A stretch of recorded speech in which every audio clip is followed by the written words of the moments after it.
এরপর আসলো velocity saturation. Velocity স্যাচুরেশনও একই, এই ফিগার আছে, এখানে উপরে সংজ্ঞা আছে, এগুলো দেখবা। এই ইকুয়েশন গুলো আমি স্কিপ করে গেছি, এটা দরকার নাই।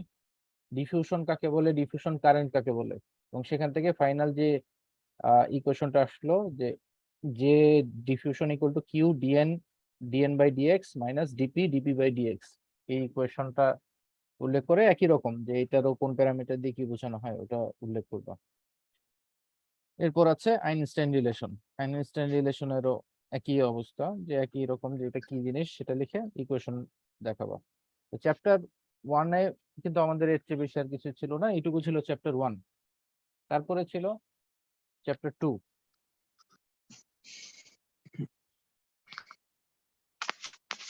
চ্যাপ্টার 2 হলো ডায়োড।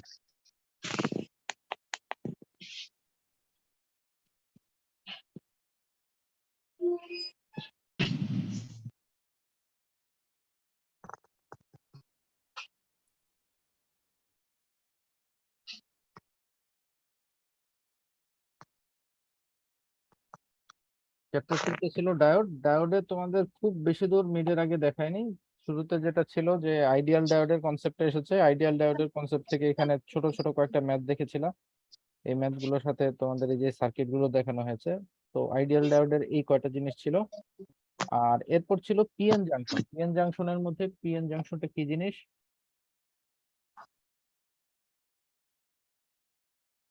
তারপরে এটা ইকুইলিব্রিয়ামে থাকলে কি হচ্ছে, এবং এখানে যে ডিপ্রেশন রিজিয়ন ফর্ম করলো, কিভাবে ফর্ম করলো, এখানে ফিগার সহ বর্ণনা ডিটেল দেওয়া আছে এই 2 স্লাইডে। তারপরে আছে ইকুইলিব্রিয়ামে থাকা অবস্থায় বিল্ট ইন পটেনশিয়াল, যেটা যে ইন্টারনালি যে পটেনশিয়ালটা ক্রিয়েট হচ্ছে সেটা কাকে বলে, এবং সেটারও ইকুয়েশনে যে ফাইনাল ইকুয়েশন ছিল V nought equal to VT. ভিটিটাও দরকার নেই, V nought equal to KT by Q ln N D N A by N A square. এখানেও একই দেখো, V nought equal to KT by Q ln N D N A by N A square. এখানে লনের মান কি হবে? Loan তো ক্যালকুলেটরে loan, natural লগারিদমের যেটা লন।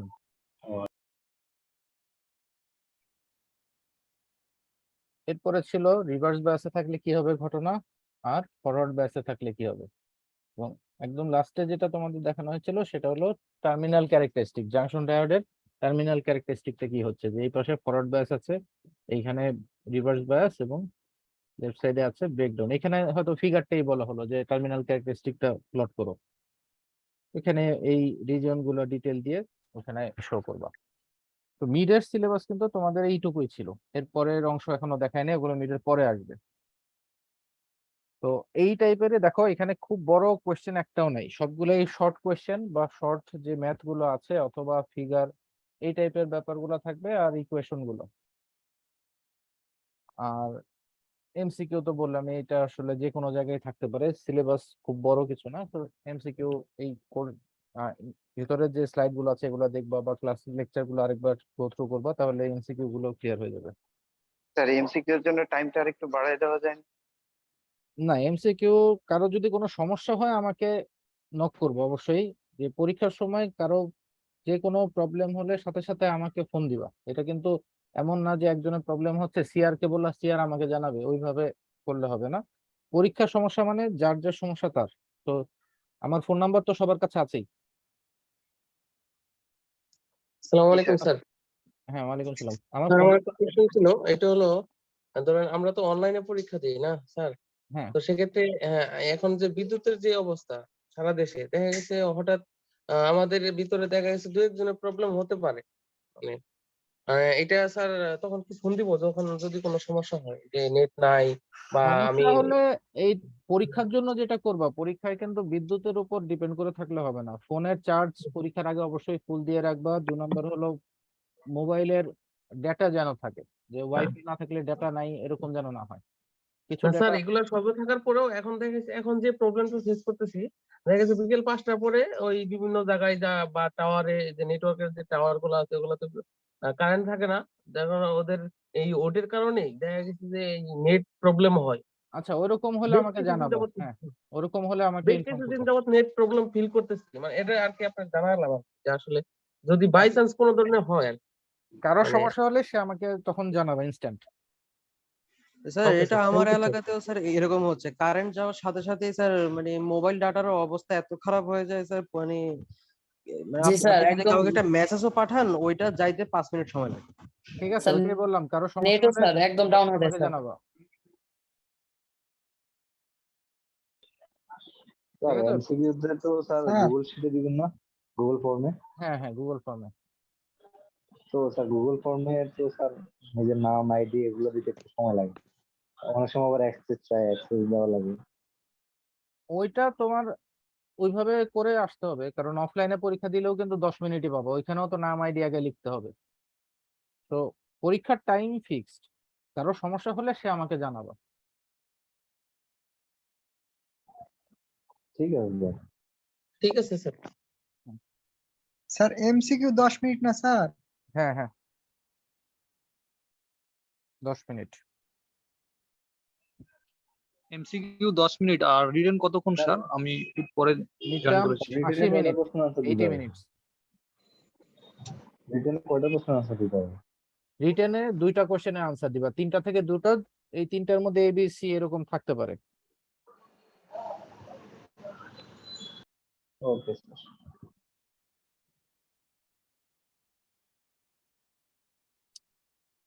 আর আমার কন্টাক্ট স্যার নাম্বার তো রিটেন সবার কত কাছে আছে মিনিট নাকি? বললেন স্যার? বুঝতে পারিনি স্যার। 80 মিনিট, 80 টোটাল 1.5 ঘন্টা, ঠিক 10 আছে। মিনিট আর 80 মিনিট।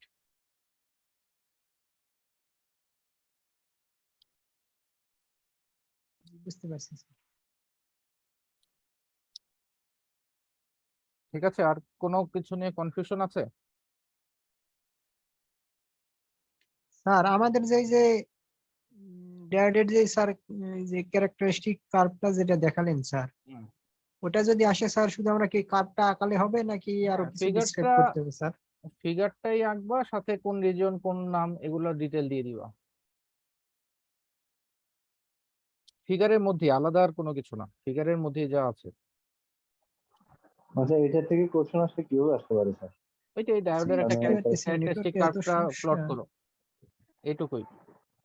এখান থেকে আর বড় কোশ্চেনে কিছু নাই, যে একটা ডায়োডের মানে জাংশন ডায়োডের ক্যারেক্টারিস্টিক কার্ভটা ড্র করো।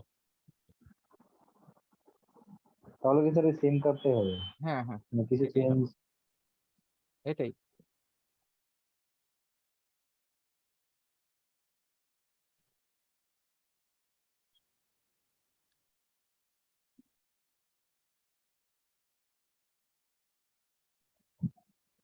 মানে স্যার এখানে কিন্তু স্যার সিলিকনের জাংশন দেওয়া আছে। সিলিকন সেক্ষেত্রে জার্মেনিয়াম সবগুলোর একই। জার্মেনিয়াম হলে যেটা জাস্ট এই ভ্যালুর জায়গায় 0.7 এর জায়গায় 0.3 হবে, বাট আপাতত ওইটা নিয়ে চিন্তা করার দরকার নাই, এমনিতে একই, শেপটা একই রকম হবে, হয়তো থ্রেশহোল্ড ভোল্টেজ বা এগুলো একটু বেশি বা কম হওয়া। স্যার শুধু এই গ্রাফটা আঁকালেই তো হবে না স্যার, হুম যদি হুম, পরে? হ্যাঁ। ঠিক আছে স্যার, থ্যাংক ইউ। স্যার এটা কি পেন্সিল দিয়ে ড্র করবো না? এইটা নিয়ে কোনো সমস্যা নাই, পেন্সিল দিয়ে ড্র করো, কলম দিয়ে ড্র করো, যাই করো, নিট এন্ড ক্লিন যেন থাকে, ওভার রাইট করবো না। ধরো এইখানে তোমার আঁকতে গিয়ে কোথাও হয়তো একটু ভুলে একটা দাগ পড়ে গেল, হতেই তো পারে যে তুমি এখানে এরকম দিতে যাচ্ছিলা, কোনো কারণে হয়তো এইখান থেকে উঠে গেল, ঠিক আছে, তুমি আবার এটাকে কেটে টেটে ঠিক করলে, এরকম না। যদি ভুল হয় এটা কেটে দিয়ে নতুন ভাবে করবা। কলম বা পেন্সিল কোনো সমস্যা না, ওই নর্মাল ইয়ের মধ্যেও লেখালেখির মধ্যেও কোথাও যদি ভুল হয় বা কোথাও কাটাকাটি হয়, কাটাকাটির কিছু নাই, জাস্ট একটানে কেটে দিয়ে ফ্রেশ ভাবে লিখবা। বা ওভার রাইট করা, যে কোথাও একটা হয়তো ভ্যালু লিখছো, যে প্রথম লিখলা 2, 2 লেখার পরে দেখলা যে না এটা ভুল হয়ে গেছে, যে এর উপর আবার ওভার রাইট করে 1 লিখবা, এগুলো না, যে ভুল হয়েছে মানে এটা কেটে দিয়ে নতুন ভাবে 1 লিখে দাও, শেষ। স্যার কলমের থেকে পেন্সিলটাই বেটার স্যার। করলে সমস্যা নাই, পেন্সিল কলম দুইটাই পেন্সিল অ্যালাউড। দিয়ে করলে স্যার পিডিএফ করলে তত একটা বোঝা যায় না স্যার। ওই তো পেন্সিল বা কলম দুইটাই অ্যালাউড, কিন্তু ওভার রাইট করা বা কাটাকাটি করা যেন না থাকে, জিনিসটা যেন নিট এন্ড ক্লিন হয়। স্যার একটা প্রশ্ন ছিল। হ্যাঁ বলো। স্যার ধরেন মানে এমসিকিউ এর গুগল ফর্ম ওপেন করলাম, পরে স্যার 10 মিনিটের ভিতরে যদি সাবমিট করতে না পারি তাহলে স্যার কোন কোন সমস্যাটা হয়? মানে খাতা কি মানে এমসিকিউ কি একবার এলাও করেন না, না স্যার নাম্বার 10 কমায় দেন এই মিনিটের বিষয়ে। মধ্যে তো করতে হবে, 10 মিনিটের মধ্যে করা যাবে না কেন? এটাই বললাম যে করতে না পারলে আমাকে জানাবা কেন করতে পারলো না। ও জি স্যার। ঠিক আছে।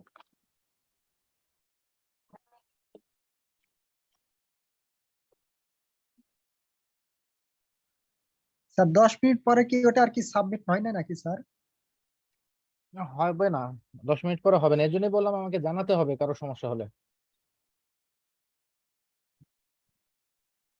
জি স্যার।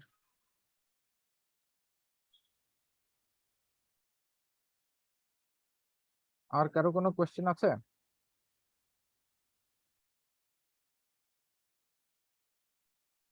স্যার আরেকটা কোশ্চিন, সেটা হলো যে স্যার আমরা যখন এই যে রিটেন পরীক্ষাটা দিই, দেওয়ার সময় অনেক সময় দেখা যায় যে লাস্টের দিকে এই ছবি তুলে আবার এই যে আপনার কনভার্ট করতে পিডিএফ এ করে হয়তো বা দেখা যায় যে 5 মিনিট বা এরকম 5 মিনিট বা 10 মিনিট বা 10 মিনিট লাগে না, এই 3-4 মিনিট বা 5 মিনিট এরকম স্যার অনেক সময় লেট হয়ে যায়। সেক্ষেত্রে স্যার একটু এটা স্যাক্রিফাইস। একটু আগেই মাথায় রাখবা, কারণ তোমাদের এই অনলাইনে যখন পরীক্ষা হয় প্রায় এই যে গত যে 2-2.5 বছর ধরে হচ্ছে, আমরা কিন্তু পরীক্ষার কোয়েশ্চেনও একটু ওইভাবেই করি যেন অন্য রিটেন যখন অন ক্যাম্পাস পরীক্ষা হতো হতো তার চেয়ে আনসার কিন্তু ছোট হয়। নর্মালি তোমরা যখন নেক্সট সেমিস্টারেই তো মোটামুটি বলা যাচ্ছে যে অন ক্যাম্পাস পরীক্ষা দিবা, তখনই দেখবা লেখালেখির পরিমাণ আরো বাড়বে। তো আমরাও একটু ওইভাবেই করি যেন খুব বেশি দেরি না হয় তোমাদের, তোমরাও ওইটা কেয়ারফুলি করবা। স্যার ফার্স্ট সেমিস্টারে যে গুগল ফর্মে যে পরীক্ষাগুলো দিয়েছি স্যার, হুম। মানে 10 মিনিটের ভিতরে জমা দেওয়ার জন্য অনলাইনে একটু টাফ হয়ে যায় স্যার, 2-3 মিনিট লেগে যায়। তোমরা ওইটা করবা এবং কোথাও সমস্যা হলে আমাকে জানাবা, এটাই তো বলছি বারবার। প্রবলেম ফেস করলে আমি তো আছি অ্যাভেলেবল, আমাকে ইনফর্ম করবা। ঠিক আছে স্যার। আচ্ছা স্যার, রিটেনটা যখন পিডিএফ করব হুম। তখন পিডিএফ এ কি নিজের আইডিটা কিছু লিখে দেওয়া লাগবে স্যার? মানে একটু ওটা জরুরি না, বাধ্যতামূলক কিছু আছে? কিন্তু প্রত্যেকটা পেজের উপর নিজের আইডি আর পেজ নাম্বারটা দিয়ে দিবা। স্যার তো মানে কোনো কভার পেজ বা কিছু এক্সট্রা বানাতে হবে না? কাভার পেজ তো তোমাদের কাছে একটা দেয়া আছে না? গত সেমিস্টারে তোমাদেরকে স্যার তো দিয়ে দেওয়ার কথা, ওই কভার পেজ সবাই কমনলি ইউজ করবা ওখানে। মানে পিডিএফটা ইউজ হয় একটা আছে স্যার, যে এডিটেবল পিডিএফ, ওইটা হ্যাঁ স্যার? হ্যাঁ হ্যাঁ হ্যাঁ, কভার পেজের একটা, ঠিক আছে। ওইটা ফার্স্টে দিয়ে তারপরে ভেতরে এগুলা অ্যাড করে দিয়ে দিবা। স্যার জিসিআর একটা কভার পেজ আপনি দিয়ে দিলে মনে হয় আমাদের সুবিধা হবে স্যার। আচ্ছা ঠিক আছে, কভার পেজটা এই মুহূর্তে তো আমার এখানে নাই, অফিসে আছে, আমি দেখি তোমাদের ওই কোঅর্ডিনেটর স্যারকে বলি। তোমাদের ওই সিআর দের একটা গ্রুপ আছে না, কোঅর্ডিনেটর স্যার যেখানে আছেন? হ্যাঁ স্যার আছে। আচ্ছা আমি তাহলে স্যারকে বলবো ওই গ্রুপে দিয়ে দিতে সব কোঅর্ডিনেটর, সব সিআর পেয়ে যাবা, সিআররা তোমাদের ব্যাচে দিয়ে দিও। আচ্ছা ঠিক আছে। ঠিক আছে। আর কোনো ইস্যু আছে? না স্যার। স্যার আপাতত কোনো ইস্যু নাই স্যার। আচ্ছা ঠিক আছে, তাহলে আপাতত ক্লোজ করে দেই, তোমরা প্রিপারেশন নিতে থাকো। এমনিতে কোনো কোনো কিছু যদি বোঝা টোঝার সমস্যা হয় তাহলে আমাকে জানাবা, আর পরীক্ষা ঠিক মতন দাও, ঠিক আছে? ঠিক আছে স্যার। ওকে, আমি তাহলে ক্লোজ করে দিই। আসসালামু আলাইকুম। আসসালামু আলাইকুম স্যার। ওয়ালাইকুম আসসালাম। স্যার ভালো থাকবেন। তোমরাও ভালো থাকো।